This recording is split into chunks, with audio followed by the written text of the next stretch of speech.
उद्यापासून अधिक मास. काय करावे, काय करू नये, हे 7 नियम आवर्जून पाळा. घरात लक्ष्मी पाणी भरेल. नमस्कार मित्रांनो, श्री स्वामी समर्थ. 3 वर्षातून एकदा येणारा अधिक मास म्हणजे ज्याला आपण धोंड्याचा महिना म्हणतो, हा महिना आता 17 मे पासून सुरू होणार आहे. हा काळ आध्यात्मिक प्रगतीसाठी, पुण्य कमावण्यासाठी अत्यंत शुभ मानला जातो. आपल्या शास्त्रात या महिन्यात स्त्रियांसाठी काही विशेष नियम सांगितले आहेत, जे पाळल्याने घरात सुख, शांती आणि अखंड सौभाग्य राहते. आपण स्त्रिया या महिन्यात कोणते नियम पाळायचे, या महिन्यात काय करावे, काय टाळावे, या संदर्भाची संपूर्ण माहिती आजच्या या व्हिडिओमध्ये मी तुमच्यासोबत शेअर करणार आहे. त्यामुळे हा व्हिडिओ स्किप न करता शेवटपर्यंत नक्की पहा. जर चॅनलवरती नवीन असाल तर चॅनलला सबस्क्राईब करा.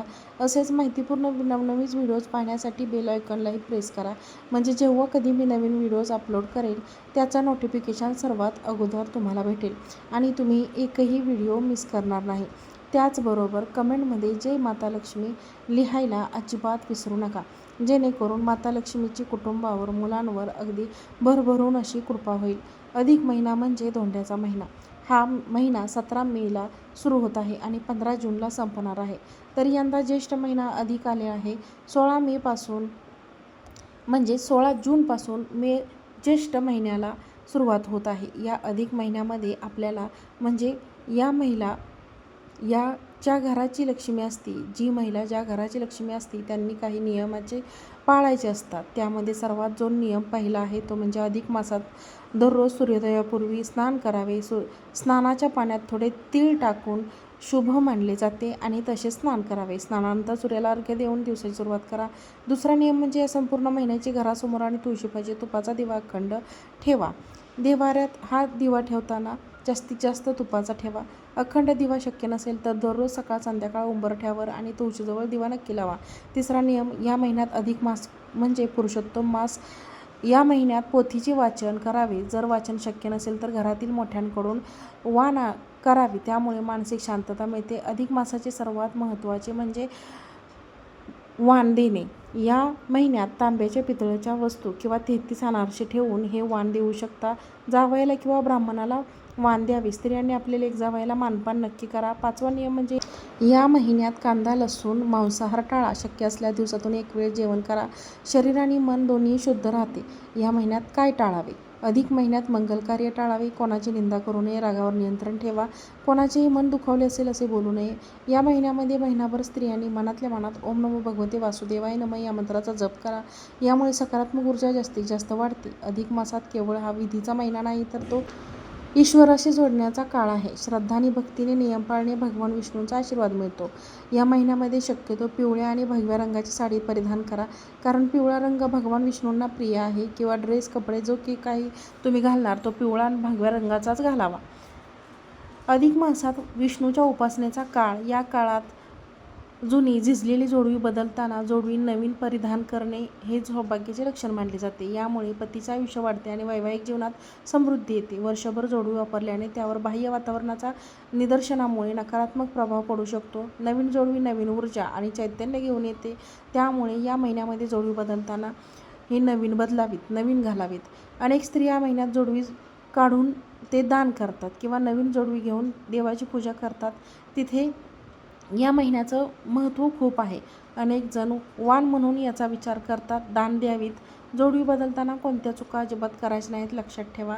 जुनी जोडवी काढल्यानंतर नवीन जोडवी घालेपर्यंत पायाचे बोट कधीही रिकामे ठेवू नका. जुनी जोडवी काढण्यापूर्वी बोटात एक काळा धागा किंवा गवत बांधा आणि मगच नवीन जोडवे घाला. स्वतः वापरलेली जुनी जोडवी कधीही आपल्या मैत्रिणीला किंवा ओळखीच्या व्यक्तीला वापरण्यास देऊ नका. ते सोनाराला द्यावी किंवा विसर्जित करावी. दुसऱ्याची वापरलेली जोडवी स्वतःच्या पायात घालू नका. यामुळे दुसऱ्याची नकारात्मकता आपल्याकडे येऊ शकते. जोडवी ही नेहमीच चांदीची असावी. शास्त्राप्रमाणे पायात सोने घालणे अशुद्ध मानले जाते, कारण सोने हेच लक्ष्मीचे रूप मानले जाते आणि ते कमरेच्या खाली घालू नये.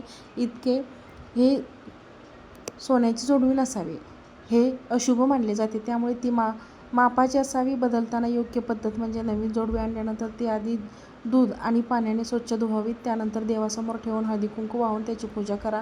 घरातील मोठ्या स्त्रियांचा आशीर्वाद घेऊन मगच जोडी बदलावी. जोडी बदलणे ही क्रिया पण एक प्रथम असून ती आपल्या संस्कृतीतील सौभाग्याचा सन्मान आहे. या अधिक मासात तुम्ही ही काळजी घेऊन नवीन जोडवी नक्की बदला. जोडवी बदलत असताना ती पूर्वी सासरची असावी की माहेरची या संदर्भात सुद्धा आपल्याला अनेक अडचणी येतात. नेमकं जोडवी जे आहे ते कुठे बदलावी, सासरी बदलावी की माहेरी बदलावी? तर अधिक मासात मुलगी जेव्हा माहेर येते, जेव्हा आपण धोंड्याला जातो म्हणतो, तेव्हा तिच्या आईवडिलांनी तिला वाण म्हणून नवीन वस्त्र दागिने देते.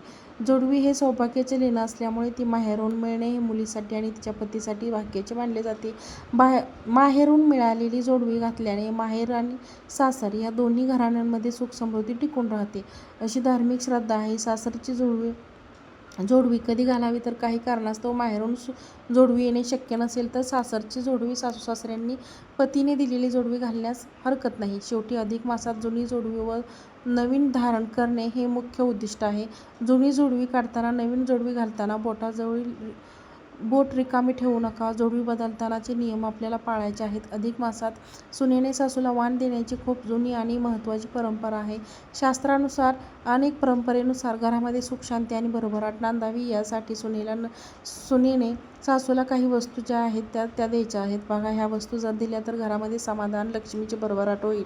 या महिन्यात सासूला एक वस्तू आपल्या आवर्जून द्यायची आहे. अधिक मासात सोन्याने सासूला चांदीची जोडवी तुम्ही देऊ शकता. जोडवी हे सौभाग्याचे प्रतीक आहे. सोने आणि सासूला जोडवी दिल्याने सासूचा आशीर्वाद मिळतो, जो घराच्या संरक्षणासाठी, भरभराटीसाठी खूप महत्त्वाचा असतो. वाण देताना मनात असा भाव ठेवा की माझ्या घराची प्रगती व्हावी, आमचे नाते चांगले राहावे.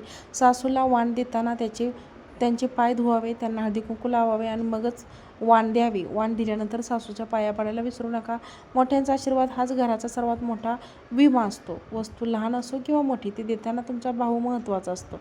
अधिक मासात आपल्या सासूला हे वाण आदराने द्या आणि मग तुमच्या घरात कशी भरभराट होते. तुम्ही या महिन्यात सासूला काय बांधायचे ठरवले आहे ते नक्की कमेंटमध्ये सांगा. जर चांदीची वस्तू तुम्हाला वाण देणे शक्य नसेल तर तुम्ही कोणत्या वस्तू तुम्हाला देणे शक्य असेल तेव्हा म्हणून त्या वस्तू तुम्ही देऊ शकता. या महिन्यामध्ये आईची ओटी जी आहे तर ती आवर्जून या महिन्यामध्ये भरावी.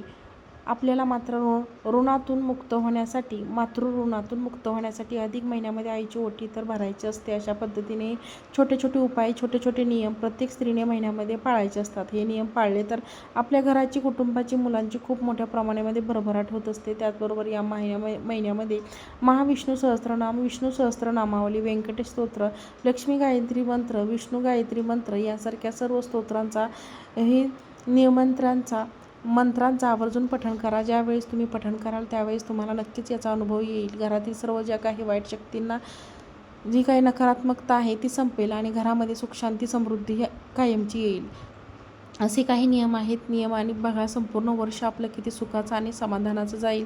जर तुम्हाला हा व्हिडिओ आवडला असेल तर व्हिडिओला लाईक करा, चॅनलला सबस्क्राईब करा आणि हा व्हिडिओ जास्तीत जास्त लोकांना शेअर करा. आजचा व्हिडिओ पाहिल्याबद्दल खूप खूप धन्यवाद. श्री स्वामी समर्थ.